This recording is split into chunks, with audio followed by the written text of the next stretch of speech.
Hello guys, good afternoon. Ay, good morning pa pala. Good morning, still good morning. Time check, 10:29 in the morning, Tuesday morning. Alright, it's June 30, 2026. So, last day of the month and last day of the yun, 6 month, first half, rather.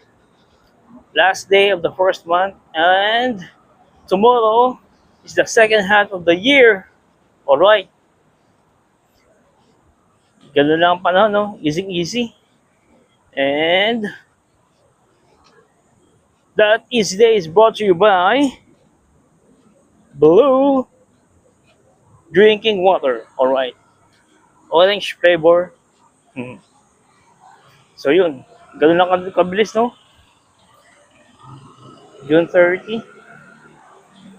Bukas, July 1 na. So amazing. So blessed in these days. Yun, no?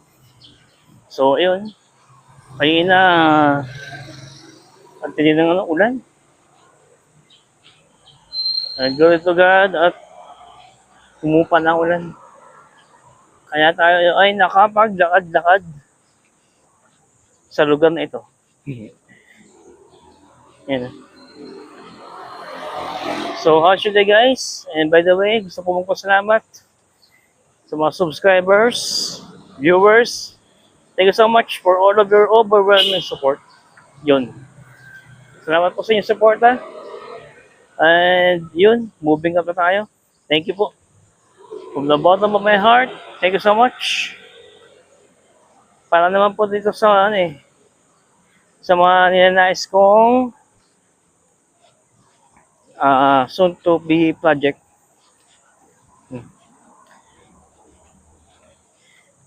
Ang magpakain sa mga stray cats, stray dogs sa aming lugar. Makapag-donate po tayo sa mga foundations na nangangalaga ng stray cats and stray dogs.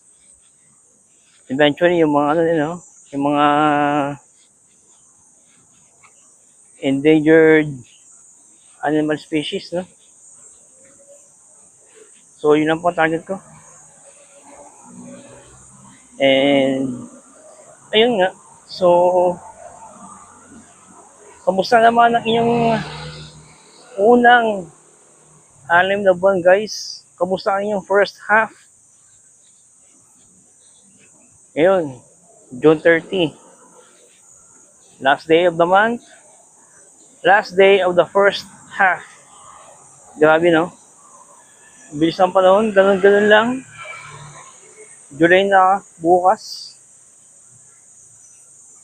So, ayun. Naku, si kulig-gulig.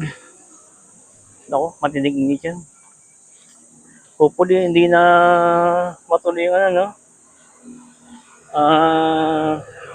yung tinatawag na El Nino. Grabe na yung natamasan natin ng yung March, April, May. Grabe. Hindi ba pala yun? El Nino yun? Grabe. Natural summer season lang talaga sa Pilipinas. So yung may pa, no? May paparating pa na El Nino. Hopefully, hindi na matuloy. Ipagdasal po natin guys, no? Na hindi na matuloy ang matinding init. Grabe, no? Ngayon pa lang, ang dami ng naiunat na hindi maganda sa Europe. Pataas ang pataas yung yung heat wave. At dumarami na yung syempre, may marami ng namamatay na seniors. Grabe. Dahil sa tindi ng init. Patuloy matigil na itong patuloy na pag-iinit, no?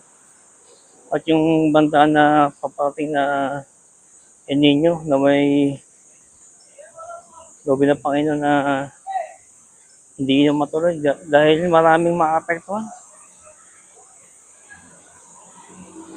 Maraming matigil na. Habang maaga pa guys, no? Ipanalangin po natin na hindi na yung matuloy. Kasi kawawa tayo. Mataas lang ng mga bilihin. Yung tubig, syempre kukontrolin yan. So, sabi na Panginoon na hindi na mangyari yun. At pagpatuloy tayo sa ating mga tamang landas na tinatahak na naaayon sa kanyang kalooban. So, yun.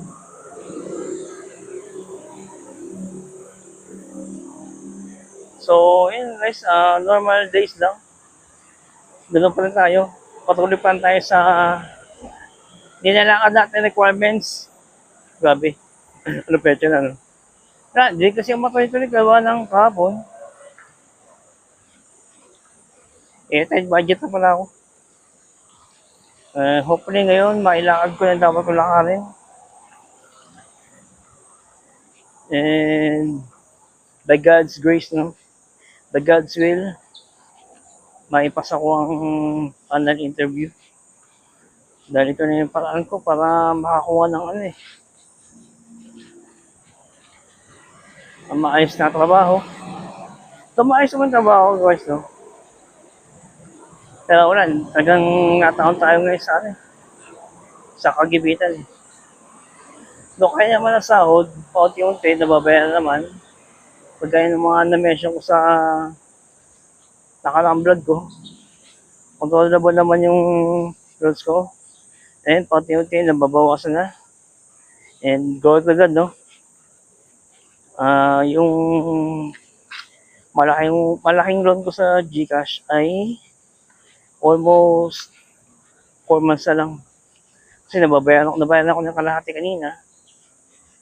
Yung isa naman ay 6 na buwan na lang.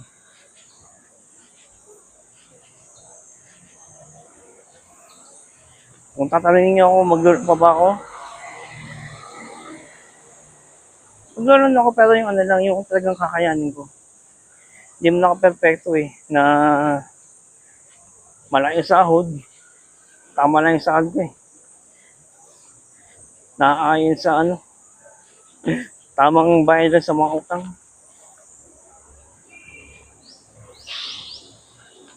Tamang bayad sa mga utang.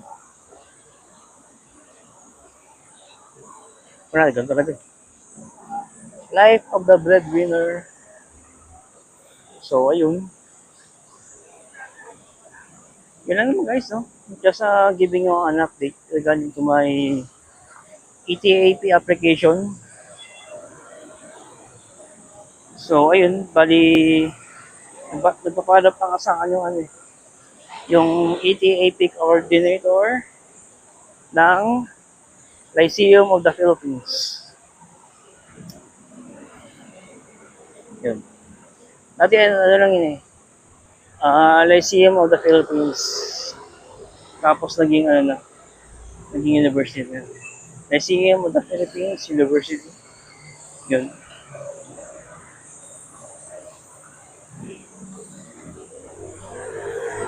Akala ko nga dati isa Intramuros na. Pero marami pa ng branch yun. Marami pa ng campus. Sa Cavite, sa Batangas, sa Laguna. Yun. Regarding sa ETAP ko, no? Okay naman yung requirements ko. Yung requirements ko, pipick upin ko na lang from ITI. Then, yung paghahanda ko sa panel interview sa Sabado. So, hopefully, pagkaloob ng Panginoon na may pas ako at makapagpatuloy ako ng kolehiyo. Makapagtapos ako ng kolehiyo. Siyempre, magandang pagkataon yun. Maraming opportunities kapag kapag graduate ka Hindi kagaya ng mga high school graduate. 2-year course na natapos, eh parang ano, nakukulangan yung company na, yun nga, to get promotion, kailangan talaga bachelor's degree. Ewan ka ba ba't hindi binibigyan ng pagkakataon yung mga ano, yung mga high school and 2-year course na natapos. Eh samantalang well experienced na sila sa kanilang mga trabaho, no? Yung ano ba, yung natapos mo na education attainment tapos yung years of experience. Yung iba pala walang ganun. Kung ano lang yung trabaho mo, yun lang. Grabe, no?